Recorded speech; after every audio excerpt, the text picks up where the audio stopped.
Episode 2 of the Pavlov podcast is on the air, and we are so excited to have you joining us. Welcome, everybody.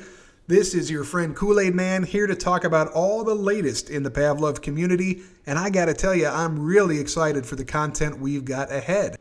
As usual, we're going to start off with Dave leaks, and there's been some more. Somebody call a plumber because we got leaks everywhere in the last couple of days. So let's unpack these. Let's look at this together. Let's figure out what exactly is going on in the Pavlov universe. So first and foremost, some excellent news. Engine upgrade has been completed. We are now running on Unreal Engine 4.27, which was the big goal all along. As we spoke about in the last podcast, this is going to bring a whole bunch of increased functionality and should really help improve the game experience. So that's up and running. So a few days later, we heard from Dave that the Android version, the one that runs Pavlov Shack, had botched and that a memory leak had been discovered. Luckily, this issue didn't seem to last long as the expert team at Bankrupt quickly diagnosed and fixed the problem, and just a short while later, Dave reported he had actually got the game to start and was in the main menu. So this little hiccup obviously delayed the release of the RC, the release candidate version of Pavlov Shack, by a little bit. We're not exactly sure when that RC is going to drop, but Dave did make it sound like it's just a matter of days away. However, in saying so, Dave did caution that there's not going to be gore yet, and there won't be scopes, but you will be able to check out some improved performance, better textures, and even avatars. So a lot of cool stuff still to come in the RC, and of course, as we follow Dave's roadmap, more and more things will continue to be added. So a lot of great stuff to look forward to. Speaking of things to look forward to, we started talking about skins this week in the Discord, and Dave let a major bombshell out, announcing that there will be a skin available once you complete the tutorial. And I know I'm among the many people that say, please play the tutorial. Nothing more frustrating than getting into game with someone who doesn't know how to plant or defuse a bomb if you're in the S&D mode. So that's all the Dave leaks we have for this particular episode, but it does sound like good things are ahead and a lot of stuff to look forward to. Thank you as always to A Crying Seal, who keeps his eye on the Discord and is the master when it comes to spotting those Dave leaks. Moving on, there's so much excitement in the Pavlov Shack community about the Quest for Content map-making contest. This is a contest that launched late last year, and submissions had to be in on New Year's, and we've been waiting eagerly to see the results of the map-making submissions, and this week was not a disappointment. We received information about the top 5 maps that were selected for the contest, and we've got this awesome opportunity here. In the next segment, we're actually going to be sitting down with the map makers, talking about their maps, talking with Messiah Penguin from Arctic VR, and learning all about this wonderful contest. And I will say thank you to everybody that participated, and a big thank you to the folks at Bankrupt. $10,000 in cash prizes on the line for the Pavlov Shack Quest for Content map-making competition. So with that, let's get Messiah Penguin and find out more about this event. Thanks for having me. So big map contest, $10,000 in prizes on the line. Tell us about the contest. Tell us about the maps. So what went on? So this is the third map making contest that Arctic has run. We started off running a PC VR map making contest, and we had $4,000 in prizes of hardware. There was a Threadripper CPU and a graphics card and a whole bunch of stuff. Then that was a huge success, and we transitioned to a new event later, and that was $10,000 cash, sponsored by Dave. Very generous of him to support the community like he does. The map maker, the workshop community in general, has been one of the most supporting and welcoming aspects of Pavlov VR, and all of the workshop channels are welcoming, and people share ideas and content, and giving actual money to creators that pour hundreds of hours of work into these projects is just great. And following the success for PC, I wanted to do something for Shack. So we were able to start a Quest for Content map making event to support Shack map creators, which is a smaller subset. It's a little bit more difficult to make a map for Quest than it is for PC. There's a lot of hardware limitations. The Quest is basically phone hardware. You don't have a 1080 to run graphics on. You have tiny little, basically phone hardware. So we ran the contest. We finished the first round of judging. That will narrow the finalists down to 5 maps. And then these finalists have a month to listen to feedback from the judges and the community to make adjustments. And then we're going to do a final round of judging to determine the winners and give away all the money and stuff like that. Well, it's just fantastic, and I'm just so excited to see so many new maps coming to Shack. You know, I've been with Shack really since it came out, and have just recently, bought a PC that was capable of running the PC version.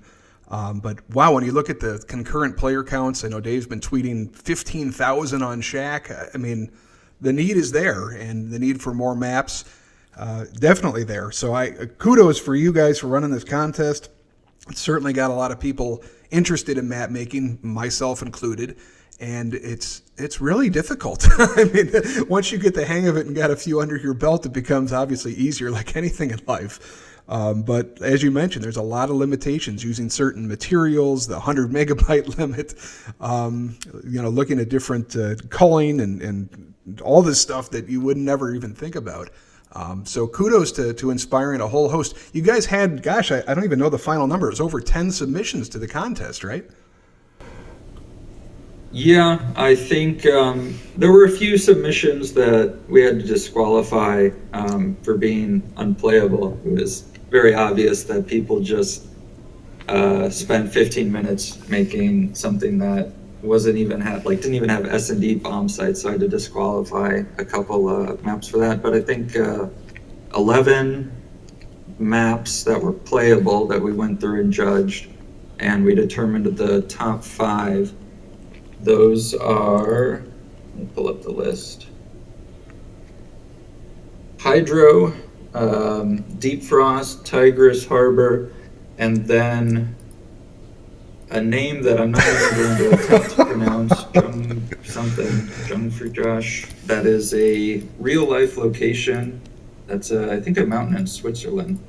Oh, okay. I was hoping that you knew how to pronounce it, because I certainly don't. I'm going to have Comet on the podcast a little bit later, so we'll get clarity on how to pronounce that name. I like unique names. They're memorable, but it does become kind of a problem for server owners that try and Archon, switch the server to a specific map and you can't spell the name. That's true. That's very true. So competition style S&D maps, obviously a different variety, a different breed than, something like a Burger King or a McDonald's or something we'd see for TTT. Messiah, you've made, so many countless maps. Drawing from your wisdom and experience with all this maps, what makes a good S&D map? What were you and the judges looking for in terms of S&D specific gameplay? So Search and Destroy is kind of the foundation of Pavlov, and a lot of game modes, pretty much every game mode can run on an S&D map. You can play TTT, you can play Deathmatch, you can play TDM, but Search and Destroy requires some basic top-level decision-making that changes the layout, changes how props are placed, that are pretty specific to Search and Destroy. And so the reason that all of these map making events so far have been specific to Search and Destroy is because any map can be a TTT map, but not any map can be an S&D map. Let me rephrase. All Search and Destroy maps can be TTT maps, but not every DM map can be a S&D map. And so when you go in making a Search and Destroy map, there are a lot of fundamentals. You need to have timings right. So the counter-terrorists get to the bomb sites before the terrorists. You need to have proper penetration FISMAT set on the map, so you can't just shoot through every piece of cover. There are a lot of basic kind of like red flags that judges can use to determine how much detail and sophistication was put into a map, how much thought was put into prop placement. Something that many map makers suffer from is complexity. When you're making a map, it's very easy to drag and drop all sorts of widgets and gizmos and accessories like fancy chairs and props and bookcases and all this other stuff and fill up the map and make it very complex. And in terms of search and destroy, that can be a detriment because it makes gameplay not fun. You have to check every little nook and cranny for a hiding player. And so simplification is one of the core concepts that kind of resonated throughout a lot of the feedback judges gave to map makers. It's great that you have 100 cool, fancy-looking props throughout your map, but if that means there's 100 cool little places for a player to hide, it's not fun to play. So simplification is a key theme that a lot of map makers struggle with, including myself. Traditionally, when you think of S&D, a lot of the great maps, official maps, and some that have been around for a long time have that kind of 3-lane layout. Is that something that you would encourage to continue, or have you seen other S&D maps that don't really have that 3-lane layout that can be successful?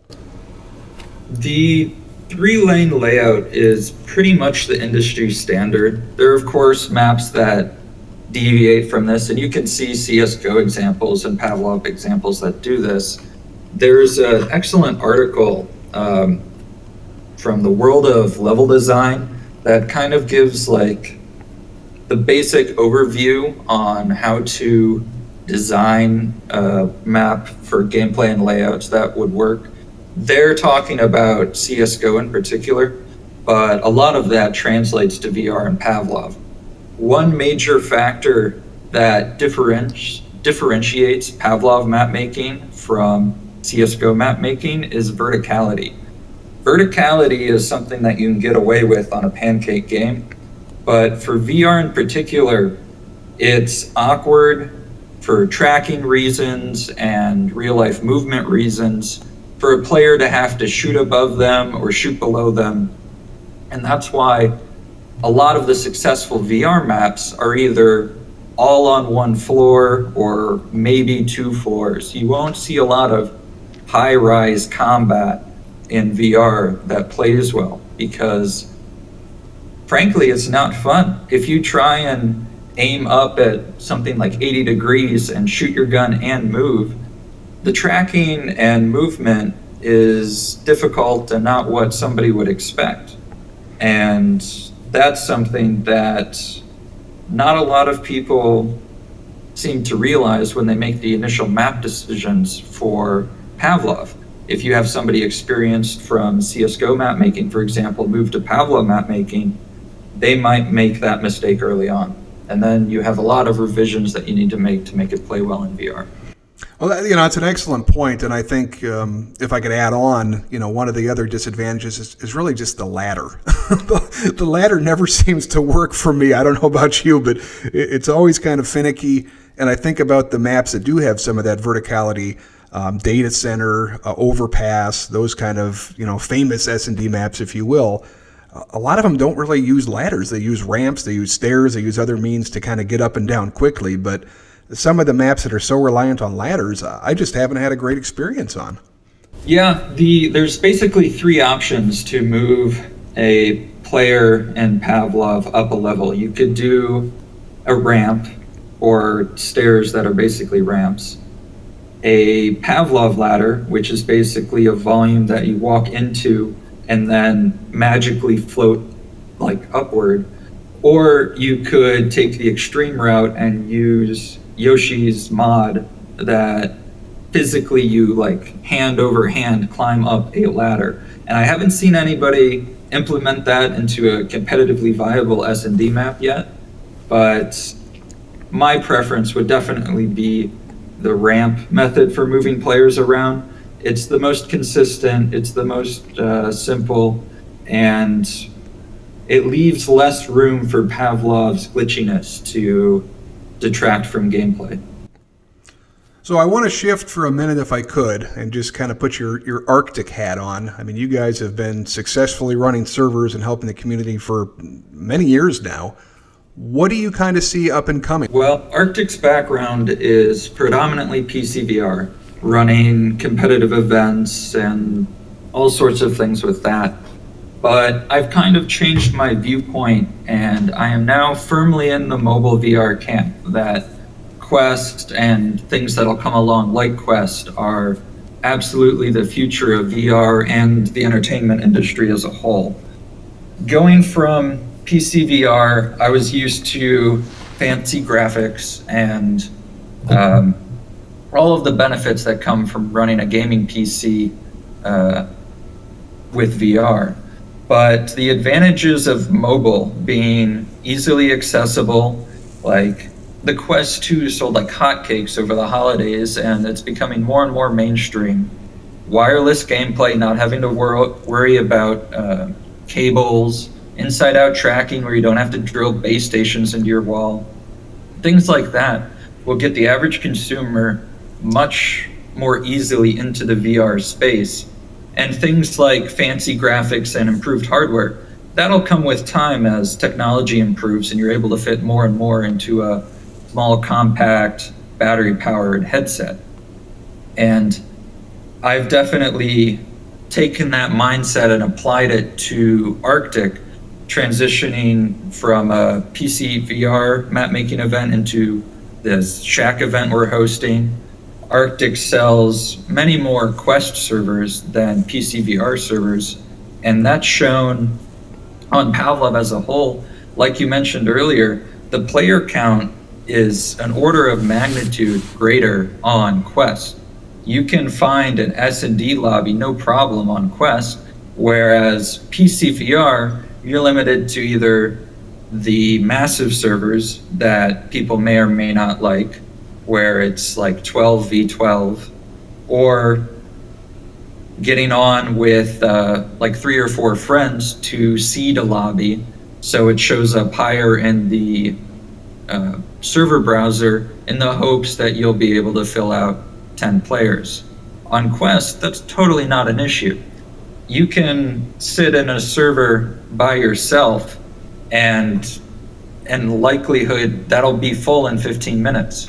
It's much easier to get full games going on Quest, and the player count is what's going to drive Pavlov's success in that space. Messiah, why I've got you, can we talk for just a little bit about the engine upgrade to Unreal Engine 4.27? This would not be the first time that Pavlov has updated to a new version of Unreal. This happened when it updated to 4.21, and when this happens, any map on the workshop or any Shack map that people have in the back end of their servers, if you're on the old version of Unreal, you can't play it when Pavlov switches to the new version. It basically clears out the Steam workshop and makes all of that community content unplayable. The mod kit will of course be updated, and it's a relatively simple task to move a map from 4.21 to 4.27. But there are a lot of creators that are no longer a part of the Pavlov community. They've moved on, and this happened with 4.21 as well. There were a lot of classic maps that Pavlov OGs will remember that died with the 4.21 update. That will happen to a much larger extent with 4.27 simply because the community is bigger. And it will be up to the active map makers to either report whatever map they really like to 4.27, or contact the old map maker and get them to update it. And that will kind of leave Shack in a good place, because Shack maps are relatively new compared to PCVR. So a lot of the Shack map creators are still around and can simply update.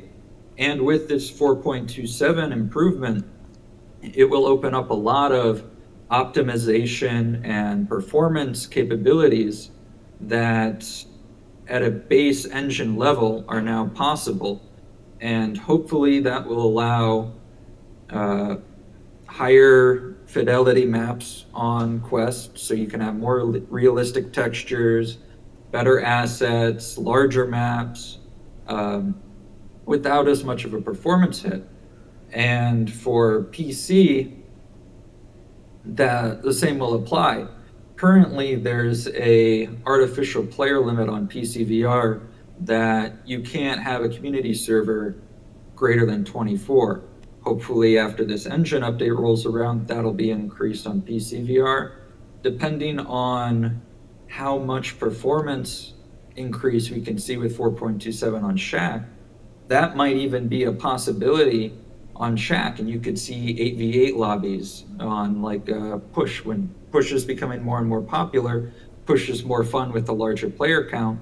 Maybe when Pavlov's updated to 4.27, we would be able to see larger lobbies.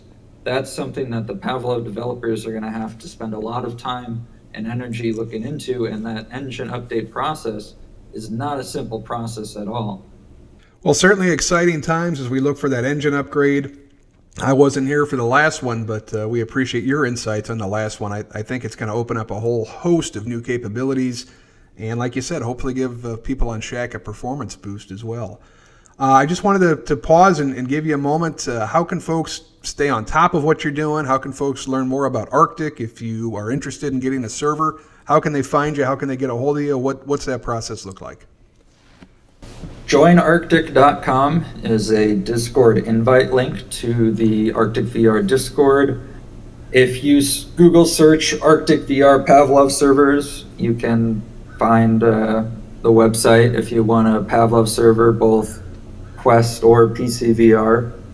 The main thing that I'm spending a lot of energy right now on is trying to get feedback for the map makers for this Quest for Content map making event.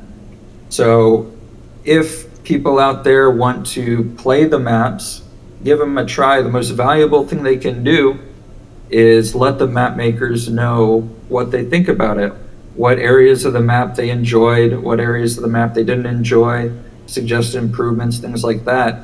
It can often be like pulling teeth trying to get the community to say, yes, I like this thing about the map, or no, I don't like this thing about the map. And oftentimes there's like 2 or 3 people that are very vocal, and the majority is pretty much silent, even if they have an opinion. And that makes map making very difficult when there's not significant feedback. Messiah, I can't say thank you enough for your time. You've been just awesome to work with in the past, and just a major donations and improvements and quality of life enhancements for our community. We all love you very much and appreciate the great work you do. Any final thoughts from your side of the house? That's it for me. Thanks for having me on. Good luck with your podcast. We are so excited now to welcome Comet and Kreadny to the podcast. They are the creators, and I can't even say the name of the map, so I'm going to defer to Comet here in a second, but you'll probably know it as Mountain. That's kind of the nickname it's been given. Again, congratulations, guys, on getting in the top 5. Love to have you here and love to hear about all the work you've been doing and what's next for your wonderful map. So without further ado, Comet, will you please enlighten me how to say the name? Okay. First of all, hi guys. The map is called Jungfraujoch. It's based on a Swiss laboratory tourist attraction kind of thing in the Alps. It's on between Eiker and Jungfrau. Those are 3 mountains. When they're the most prominent mountains after the Matterhorn, which maybe people know. So this is a real world place. Yes, it's not modeled after it, it's just inspired by it. Well, I got to say, we were playing on this map the other day, and I was just in awe at some of the textures you guys have pulled off, particularly when you go in and some of the rooms that have the, I guess you'd call them skylights, for lack of a better word. You can look out. You feel like you're in nature. You feel like you're in your environment, and just had a lot of fun playing the map, to be honest with you guys. So kudos on a great job. You guys have never met in real life, which is just awesome. There's so many people in Pavlov that I've never met in real life either. But tell us a little bit about the story. How did you guys get together? How did you decide to collaborate on this map? What's the whole backstory here? I mean, the backstory goes back a while. I think for this map, it was, we were talking about it back in September, I want to say. We probably talked about it before, where I sent them a picture, and it was just up the train station. I'm like, hey, you want to make this map? And they were like, yeah, I mean, sure. And we never got around to it until the map making competition came. I mean, before that, we were working, he was basically helping me with an earlier map called Sarajevo, which do not play it. It's bad. It's very bad. But, and that's how we started meeting and doing mapping. And then we got to this one. Yeah. And there's a few in between, I'm sure. And I can't remember everything because my memory is terrible. So what's the division of work here? I know, Kreadny, you're in the United States, rather. Comet, you're over in Switzerland. How do you guys, I mean, gosh, even just time zones can become a pain in the neck, but how do you kind of divvy up the work? Who's in charge of doing what on your team here? Okay, this is a little bit more complicated because our workflow is pretty weird. So I'm in charge of designing layouts, doing all the angles, removing camper spots, etc., knowing where to plant bomb, make certain tactics which need to work on the map, and so on. And Kreadny, it looks for all the nice things visually and good. And we work it by, I make a gray box layout, I send it to Kreadny, he places all the stuff, he sends it back to me, and he creates all the visual stuff and makes it look beautiful and stuff, and sends it back to me, and I'm just going, okay, that can't be there, that's disclosing an angle, and just ripping the whole map apart again, and sending it back over, and he does the opposite way again. So we're just fighting against each other, and a good map comes out. Well, kudos to you. I don't know how you figured out the workflow. I mean, it's such a pain in the neck with these. I mean, the files aren't small, and Unreal Engine is so particular about bringing stuff in and exporting and all that. I don't know how you keep all the versioning and stuff straight, but you've clearly figured it out, and a massive success. So I guess, this was an S&D focused contest, obviously search and destroy. What were you thinking when you made this map? What makes this map a really good S&D map as opposed to a TDM or a TTT map? Okay,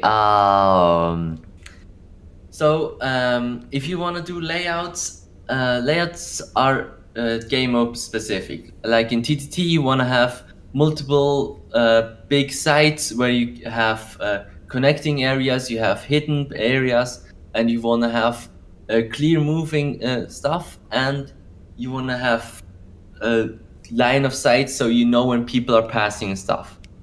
And this is somewhere down, people know it, but they don't actually think about it. And S&D is a little bit more complicated. So we went for, on B side, for a two-stage approach where you have a pre-site and a main site. And on A side, we got a two-way approach with a split on the main end.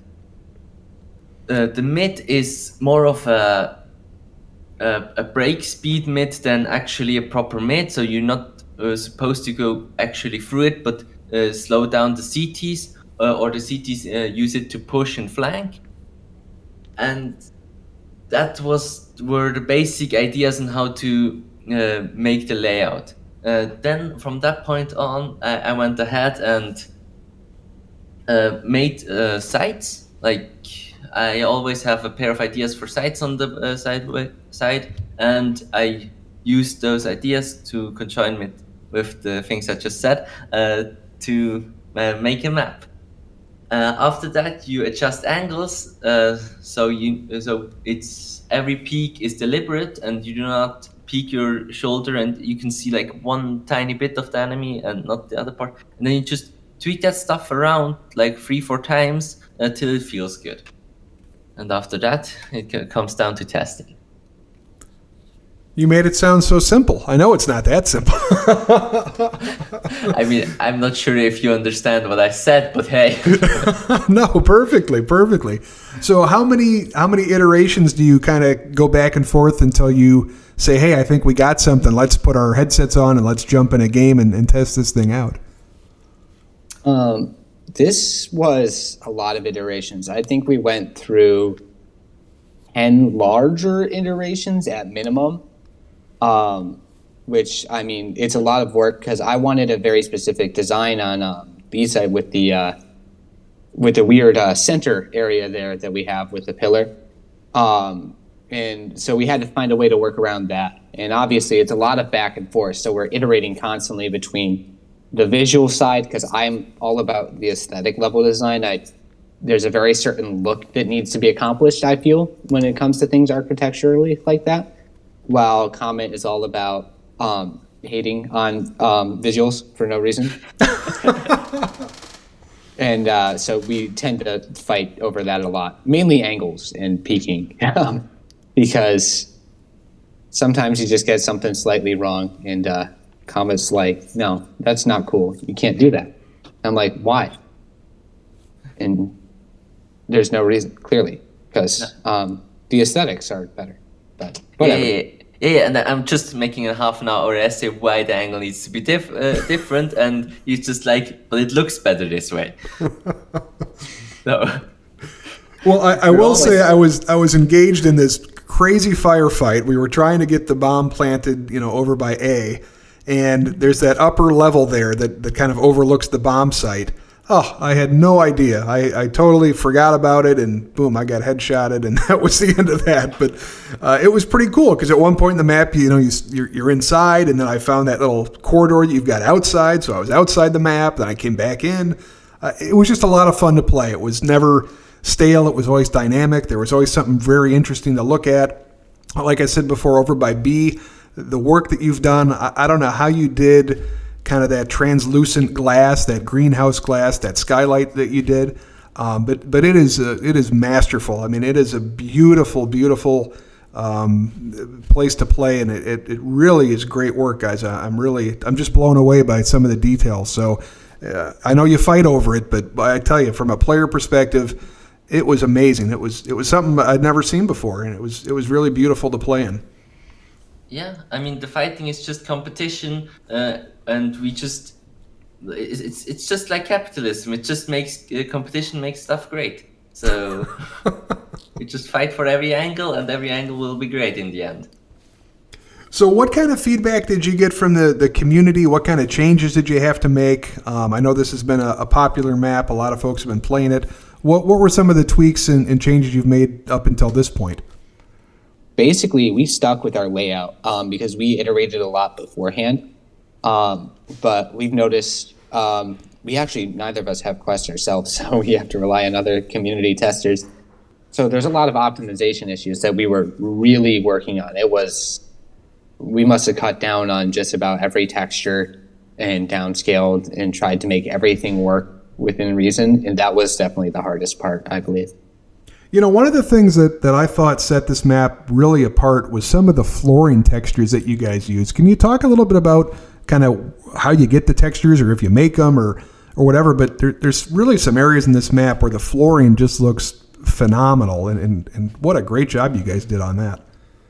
Yeah, of course. So a lot of these textures come from a Megascan texturing site called Quacklin, which is free to use if you use any of their assets for Unreal Engine. Normally it would cost money, but because it's for Unreal Engine, they just give you everything.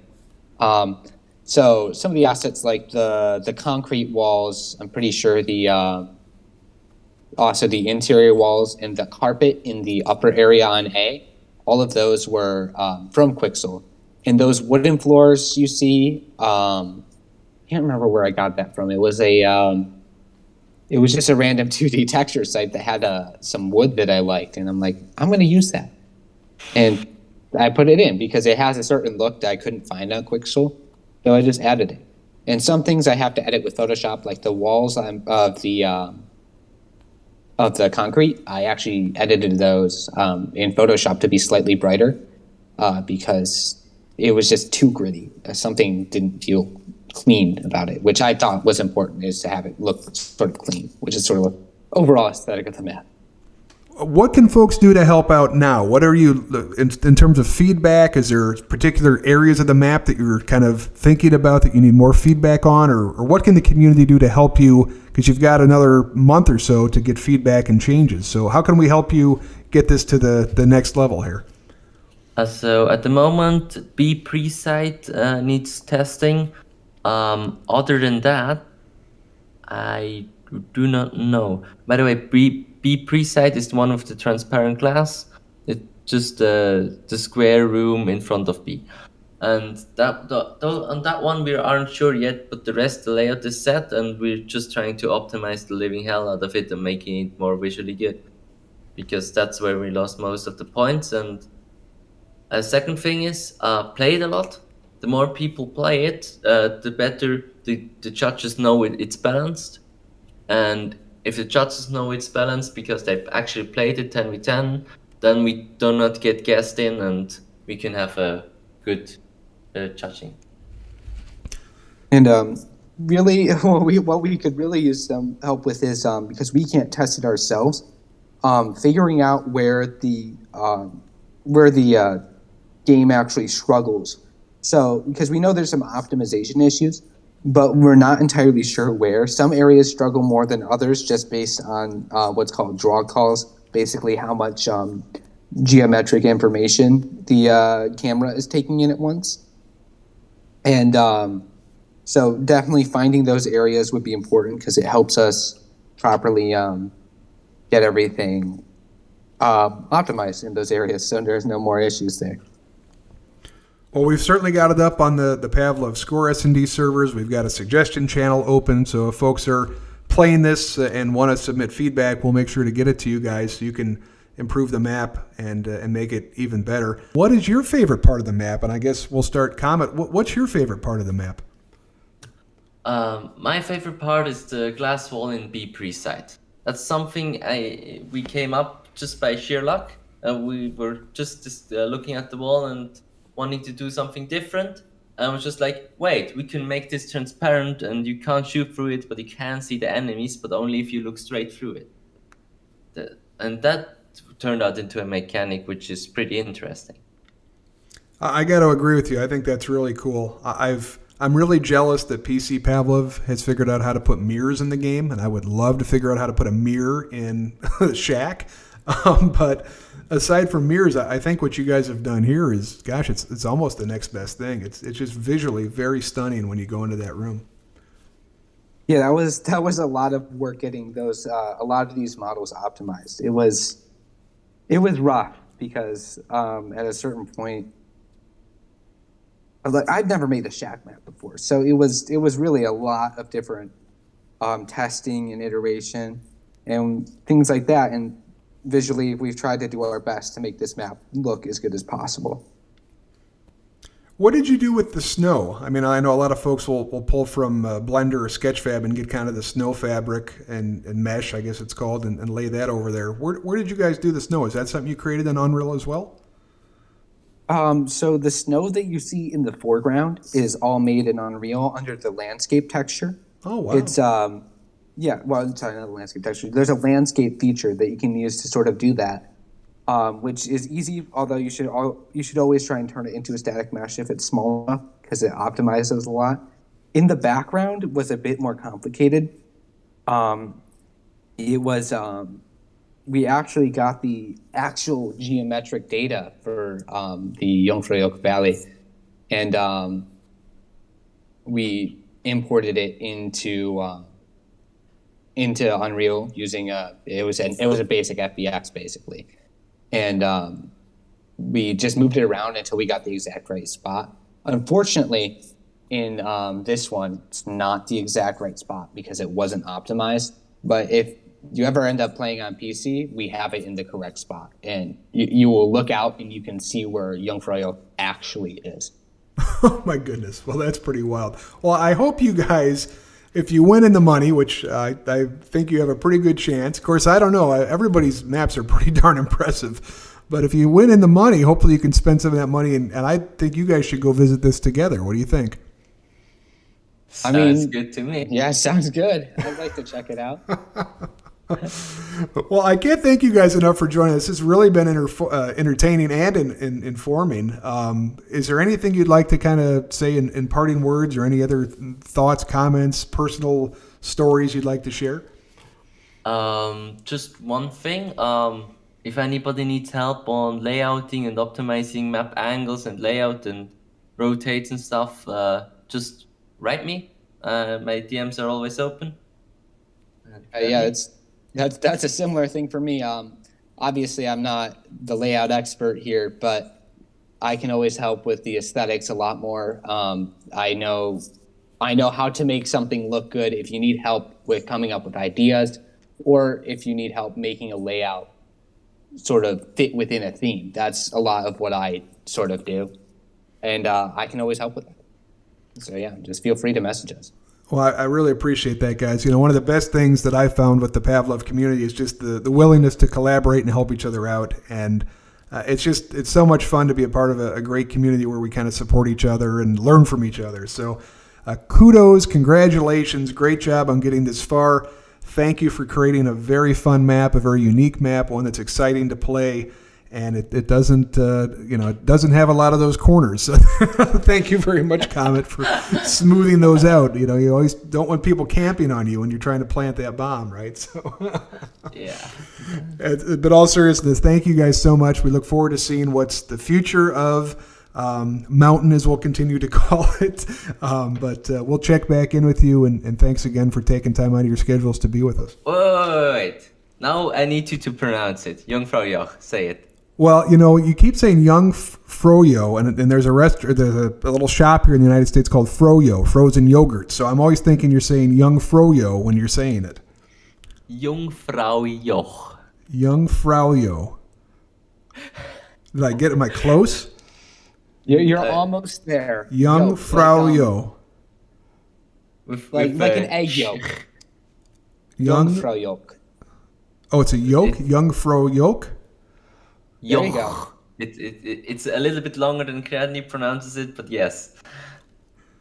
I don't know any other words in Swiss, so you're going to have to teach me some more Switzerland words here before I get good. I feel like that word's pretty advanced. I don't think that's the first word I should learn.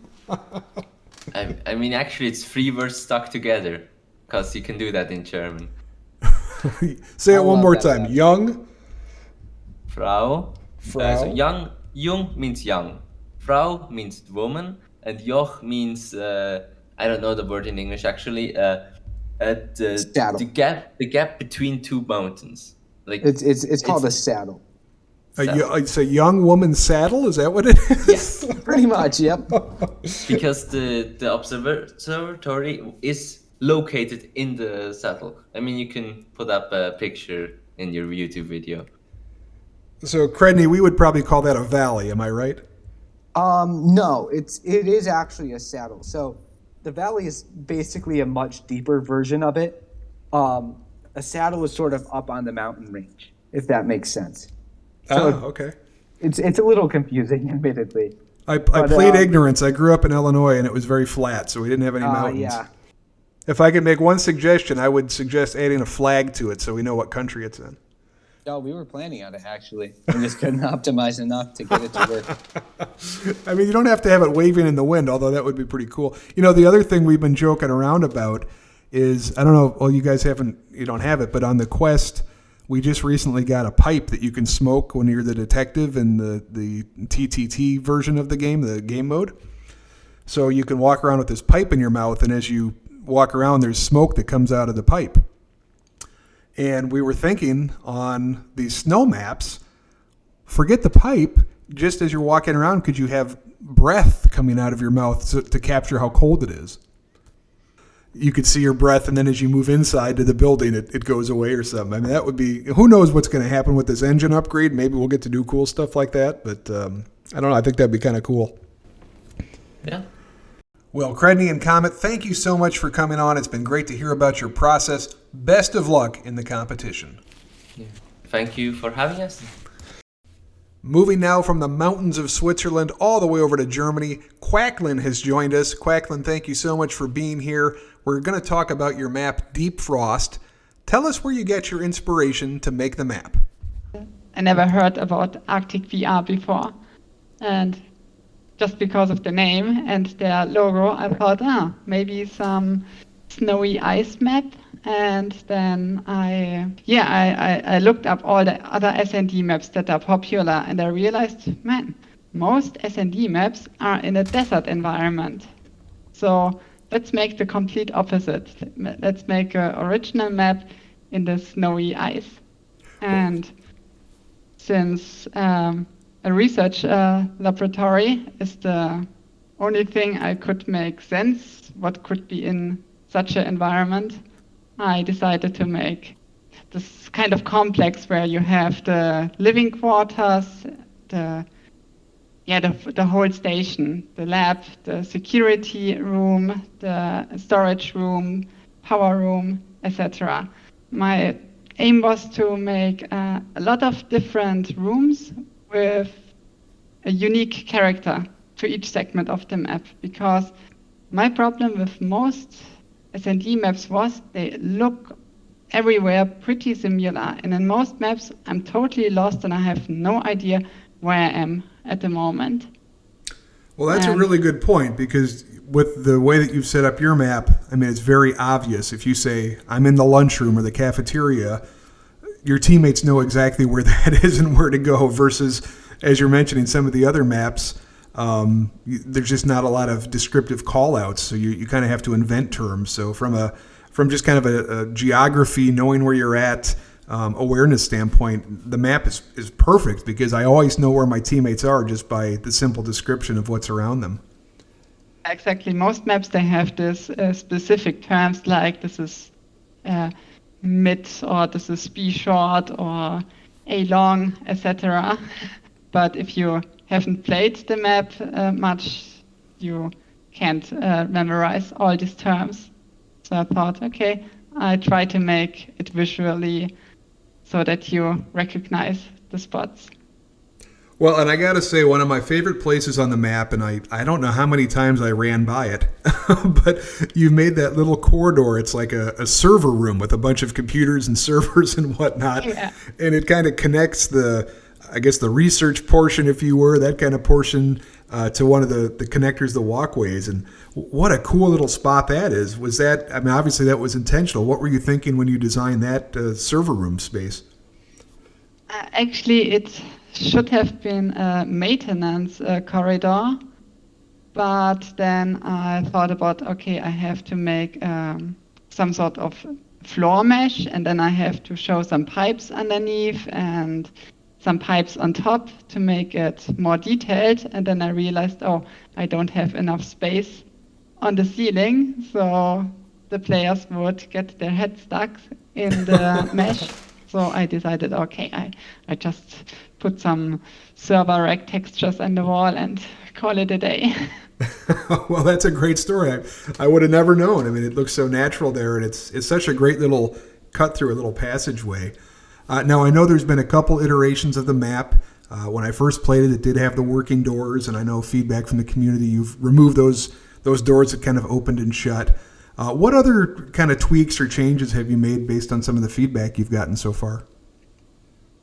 And the first iteration, and it was really the heart of my whole design, was that there is a cave. So the theme was there's this research station in the Arctic, and they found in a cave some alien artifacts.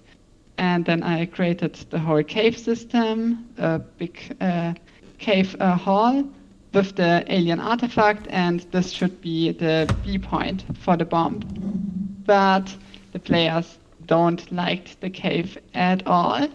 Actually, they hated it because it was too small and they all die in it. Oh, jeez. Well, if it's one thing about S&D players, they're vocal when they don't like something. Yeah, the entrance is still there. It's directly after the cafeteria. But the whole cave had to go. But it will come back for a team deathmatch and deathmatch version of the map. Oh, wonderful. Can you talk a little bit about, there's two really interesting things on the map that are kind of unique and kind of, everybody I play with, it catches their eye. One is the locker room, is you go to the cafeteria side, and then the other is kind of the little lockers that are up there by the conference room. There's a couple of pictures up there on the lockers. Do you want to talk a little bit about some of those pictures and what those are all about? Yeah, the pictures are some photographs my boyfriend took while I was playing Pavlov. And a couple, I think, even feature you and your boyfriend and your cat, right? Yeah, exactly. These are the pictures on the lockers next to the conference room. Well, what a unique personalization touch. I think it's really funny. Everybody always stops there, even in the middle of a game, to look and say, are these just stock images, or are these real people, or what's the story on these pictures here? So kudos for making that kind of a fun little inflection point in the game. I wanted to talk, another really cool thing I love in your map is the security room and the way you've got the cameras set up, and even, you went as far as putting some pictures of like the loading dock and the outside and other areas of the compound in the security center, almost like you're looking at them on a camera. Can you talk a little bit about that design and how you made that and created it so it would work in Shack? Yeah, actually that was planned from the beginning, but yeah, it has to go to a lot of iterations. The plan was to make the console way more detailed and add buttons, etc., and blinking animations, but yeah, at the end I had to optimize it extremely because some Quest 1 players had the problem that the map was lagging on their device, so I had to reduce a lot of details. The camera screens, it's actually just a screenshot directly out of Unreal. Oh, wow. You just put that right on a plane or something? Yeah, exactly. I just took 4 or 5 screenshots and opened up an image editor, threw them all in, made the atlas out of it, and then just mapped it on some planes. Oh, I mean, it looks really, really good. It's a really, it's so hard, and you certainly have made so many contributions to the Pavlov community, and you've made your own YouTube videos about how to do light textures and certain other really advanced stuff for map making. But it's a real struggle with the Shack maps just because of the textures and the resolution. And to get something that really looks nice, it's a little difficult at times. Yeah, but hopefully with the next update, most of these things will be things of the past. What is your favorite part of the map?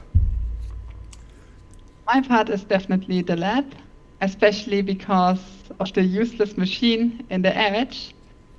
Maybe you have seen it. It looks like a laser, but it is a machine that is present in a lot of old science fiction movies, and it's officially called Useless Machine because it just glows.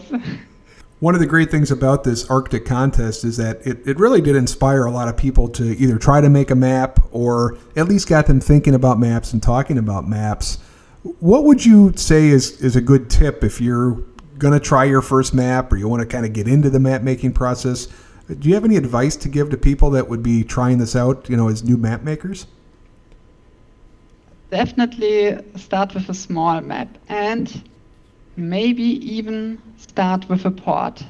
I started with porting Resident Evil 4 Village because my boyfriend already made the map for a custom home environment for the Oculus Quest. And so we already had all the meshes and textures in Blender. And then it was kind of easy to just transfer them to Unreal. But yeah, obviously I had a lot of problems because I had no idea what I'm doing. And at the end, the map was almost 100 MB large. And after I realized the problem with the textures, the map was 20 MB. Wow, that big of a difference just because of the textures, huh? Yeah. Wow. And yeah, and then when you make a map, don't say too fast. Okay, it works. We can play. Map is done. Fine-tuning the map is really the key because you always see something. That doesn't match perfectly, and here is something that looks a little bit boring, and then it's always good to return to the editor and improve the map.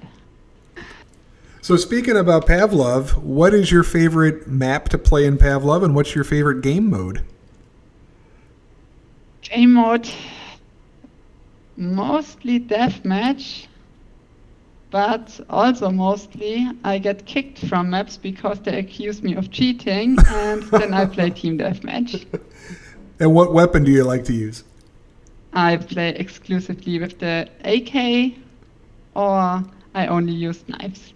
Oh my goodness. Well, I'll keep an eye out. Do you have any favorite maps or maps that inspire you?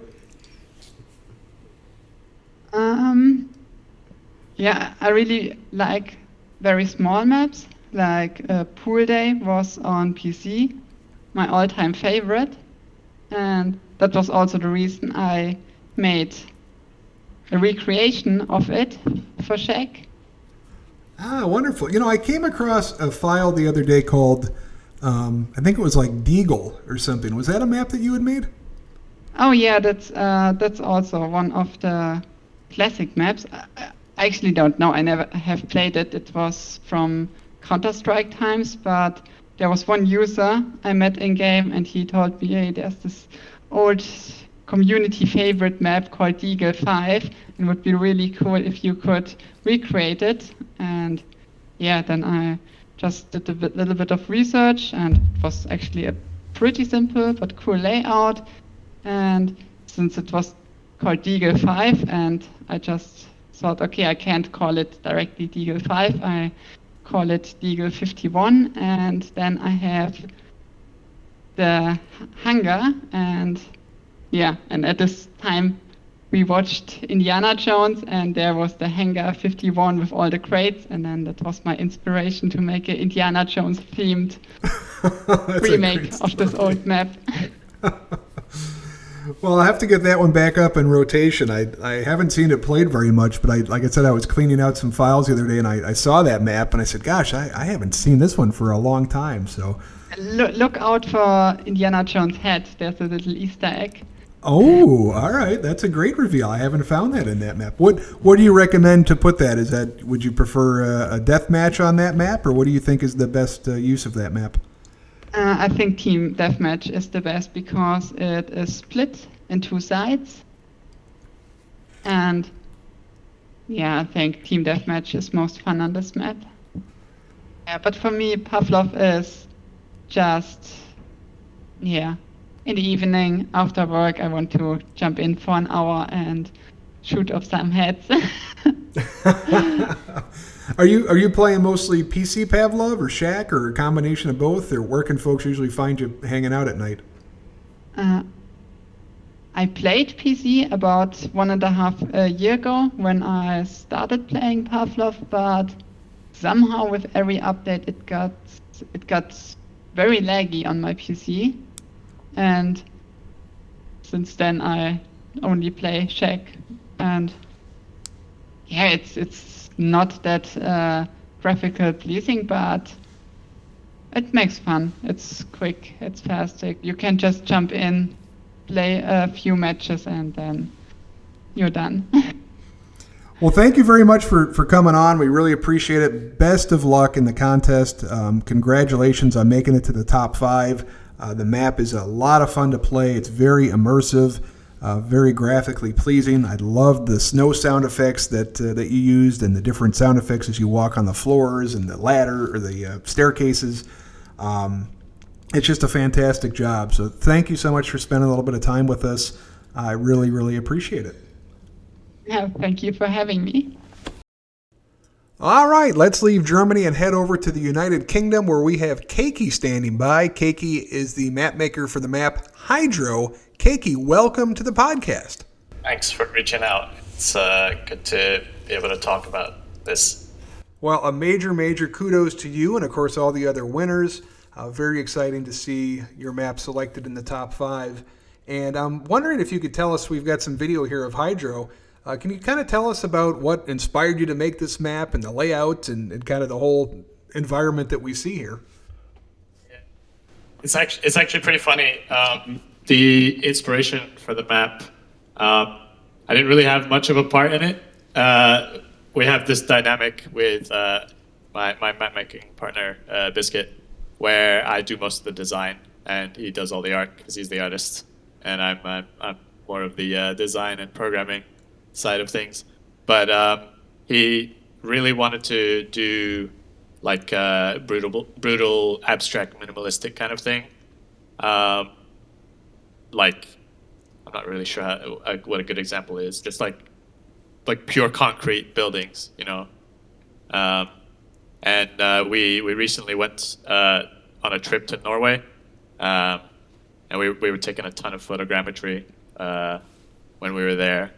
And yeah, a lot of the inspiration came from that, I think. We've got a bunch of actual signs that we took photos of around the map. Oh, jeez. Yeah, it's really funny. Well, you nailed the concrete buildings and all that, but when you look at things like the control room and whatnot, there's a heck of a lot of detail you managed to pack in the map as well. Yeah, mostly just texture management from what I've understood. So. And is this your first map that you guys have made together? No, we were a part of Arctic's previous, the last competition they did as well. We did Remnant. Okay. I don't think I've seen that one on Shack. No, it was done for PC. I think some people were thinking of porting it to Shack, but we never had the time to get around to doing it. Well, certainly if you want to get it done, let me know. We'll bring that thing over here. It'd be fun to play on that one. There's a lot of trees in it, so I think there'd be a lot of stripping out that would need to be done. So talk a little bit about, kind of when you're making this S&D map, what are some of your priorities from a design standpoint? Obviously, Hydro is great because you've got a mixture of kind of open areas, but you also got some really close encounters, some hallways, some pinpoints. What were you kind of thinking about when you were designing the map from a layout standpoint? I've always felt like when it comes to S&D maps, there's always like the standard recipe that everyone is happy with.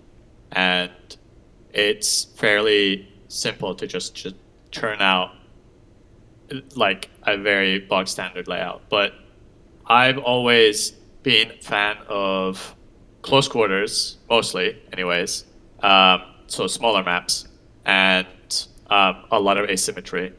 And when we made Remnant, that was a lot of the focus as well, on making like an interior zone as well as an exterior zone. But we ended up making it a lot larger than we wanted. And a lot of the principles that we took out of Remnant and the feedback we got from that, we applied to Hydro. So the indoor site is a lot more open, whereas the upper A site, wait, no, it's B, is a lot smaller, but like, yeah. So from the standpoint of making the map, do you own a Quest? Were you able to get in and actually check it out in the virtual environment, or how are you handling that aspect of it? I actually didn't. I've been a PC VR player like my whole career, let's call it. I went from the Vive. Yeah, I went from a Vive to the Index, and we had no means of getting onto Oculus to test. But a friend of ours ended up with a Quest recently, which we were able to borrow and get all our testing done on the Quest 1. So it was really good to kind of like strain and min-max the performance on that. So what do you think about, I mean, obviously this contest has inspired a lot of folks to get into map making, and it's time consuming, my goodness. Well, what are kind of some of your tips that you would say for folks that want to get into making some maps? What advice would you have for them? I thought a bit about this question, and to be honest, I think I had to look at it from my own perspective, and that perspective is motivationally, if you don't get straight into what you're working on, you're gonna end up stopping at halfway through. So what I always try and force myself to do personally, which I recommend, is literally get straight into it, get testing as soon as you can, put yourself into your own work, or get people to start playing it as soon as possible, so that you can motivate yourself to continue and ramp things up. Because it's a game about balance and making sure you don't give up. So as you were walking through kind of the different stages of Hydro, what were some of the big changes that you made just based on, feedback or gameplay or just, different routes or something you thought, well, this design, this layout's just not working? Was there any major changes that you had to implement? I'm trying to think back to the very early concepts, and I can't really remember any major changes we did. The first final layout that we had set up, we pretty much stuck with it up until now, and it worked out really well. I think the only big change we ended up doing was giving each of the teams an extra room to spawn in, because the timings weren't just quite right, and I wanted to perfect the timings between teams getting to each site. But yeah, we really haven't made that many changes. There are a couple of changes we are working on, and I wouldn't really say they're that major either, but refining what we've already got, I really think we've got a good thing going on. What's your favorite part of the map? Do you have this particular area that you like and it's kind of your favorite or you're really proud of? Well, you did mention it earlier. I really like the control room. I like what Biscuit did with the paneling. Lighting wise, it's like I guess the most atmospheric part of the map. And to be honest, I mentioned to him that I never thought anybody would pick up on the detailing on the paneling, because it's S&D and it's a gun game and you go around, you shoot at each other, but who's got time to look at the scenery? And I was wrong, so props to him. I got to tell you, when you run around these environments, these little details, they really do make the map unique and make it more immersive and just overall better experience, because you do feel like you're kind of there at Hydro. So just to be clear about Hydro, this isn't a real world place. I mean, the signs and some of the stuff, the inspiration is real world, but this isn't a real world. Not a real world place. Okay. The signage, some of the signage textures we used, they are real world signs from Trondheim, Norway, if you're interested. Very cool. No, it's not a real place. Okay. We also had my friend who is Norwegian help with some of the translations for the signage that isn't real. We got one of the, I don't think we've changed it yet actually, one of the signs for one of the sites is just like the wrong translation. But I think we ended up keeping it because it just looks way better as a word. I think the actual translation was just like Doug or something. Oh, so, well, that's a good Easter egg. So we'll challenge the listeners to figure out what sign is improperly translated and see if they can figure it out. For favorite parts of the map, though, the other spot I would mention is there's a bit of a gap that I left on some crates that blocks off a hallway between mid and CTB, and I really want to see someone throw a nade through there and kill somebody, because that's why I made that spot. I know the deadline is coming up here in March to get the feedback and get everything fixed and a new version of it. What do you need from the community? What would be most helpful to give you the feedback or give you some thoughts or opinions What would be most helpful to increase your chances of success here in getting this thing done? I mean, to be honest, I'm really happy with what's the amount of limelight we've been getting. People have been really playing the map a lot more so than when we made Remnant. We ended up joining the competition last time around a lot later than usual, and I think because of that, we just nobody ever ended up trying the map, so we were never able to get the feedback we needed to refine stuff out. But yeah, this time around it's been really great. In terms of what we need, we just need people to keep playing the map, really. We're going to be pushing a bunch of changes out piece by piece, and I just want to keep getting feedback. Oh, that's nothing needs wonderful. to change, really. I'm happy with the way it is. Well, thank you so much for coming on. I know it's late where you're at, but really great job, and I really appreciate the map and the hard work. Please send our thank you to Biscuit as well. Excellent job with everything that he was doing, all the detail and all that. So thank you so much for coming on, and appreciate your time. Thanks, dude. Well, I certainly hope that you enjoyed those interviews as much as I did. Very insightful, learned a lot, met a lot of great people, as is always the case here in the Pavlov community. There are two other maps that I do want to highlight. One is wsly, who made Harbor. Unfortunately, Wesley's been pretty sick lately, and he was not able to join us for an interview, but we do hope to have him on the podcast in the future. And the other one was Spin, and we'll show a little bit of Spin's map here. Spin sent in some written comments, and I'd like to share those with you now. So Spin writes, "Hi, I'm Spin. I'm from the United Kingdom, and I'm a designer and..." So Spin writes, "Hi, I'm Spin. I'm a level designer and artist from the United Kingdom, and I've been involved in Mac..." So Spin writes, "Hi, I'm Spin. I'm a level designer, artist from the United Kingdom, and I've been involved in making maps or modding on Unreal Engine for over 20 years, having cut my teeth with Unreal Tournament back in the late 1990s. He was part of the team that made Tactical Ops, a popular UT mod that was one of the first mods to get a retail release, and has been bumbling around in the modding community ever since. He's been lucky enough to work on a few projects that got picked up by publishers, and this has given him an opportunity to work with and learn from some really talented people. He's been a part of the Pavlov community for almost 3 years, and mostly he's enjoyed S&D, but recently Push has caught his interest, and he's always keen to check out interesting new game modes from the community. Anything that promotes team play and cooperation is right up his alley." So let's talk a little bit about his map. He said this was his first experience mapping for a quest, and he chose his particular theme because he thought it would be an architecture that wouldn't be too taxing for the hardware. He wasn't sure what exactly the device capabilities of the quest were, and thought it was best to err on the side of caution.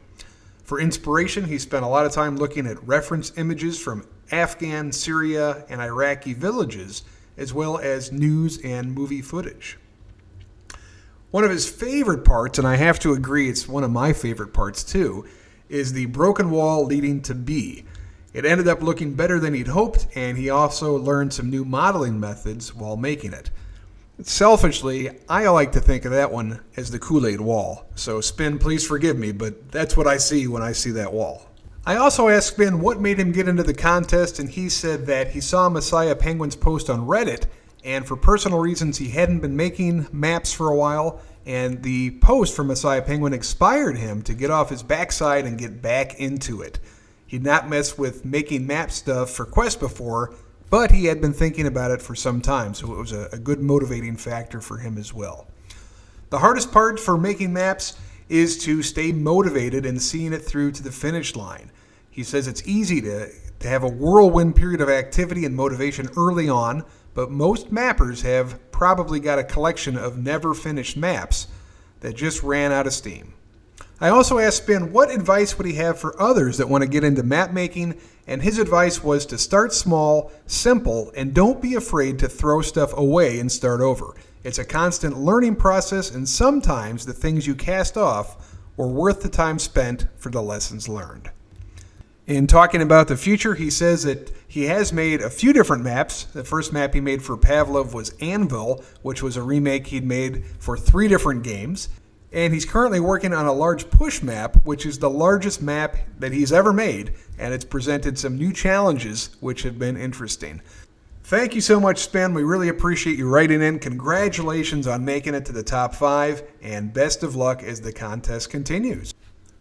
Well, that wraps up the mapping contest news. Thank you again for everybody who joined us. Congratulations again to everyone who made it into the top 5, and congratulations to all the folks that participated.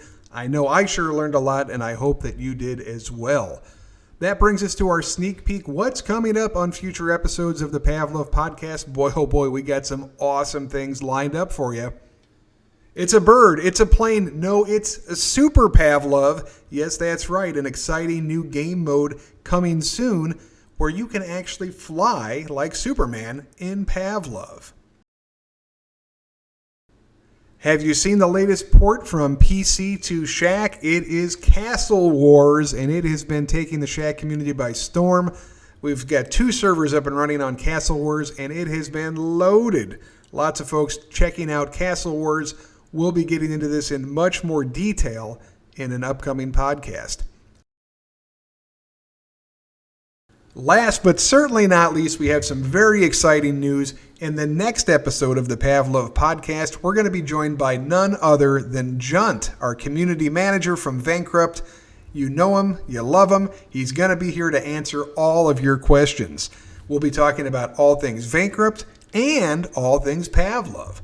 So if you have questions for Junt, please submit them via Discord, tag me in your post, or tag a crying seal. He's going to be cataloging all of these, and then we'll be presenting them to Junt to get his take on the community questions. Well, everybody, that wraps up this episode of the Pavlov podcast. I am the KoolAidMan saying thank you so much for joining us. I hope you found this episode entertaining. I hope you found it informative, and I hope you enjoyed it. I want to give a special thanks to my very good friend, The Mud, who has been so generous to donate all of the graphics that you've seen in today's podcast. Just an extraordinary piece of work. So thank you, Mud, for your contributions. All the graphics look very, very wonderful, and I can't say thank you enough. And on that note, this is KoolAidMan saying stay safe out there, and we'll see you on the next podcast. Oh, yeah!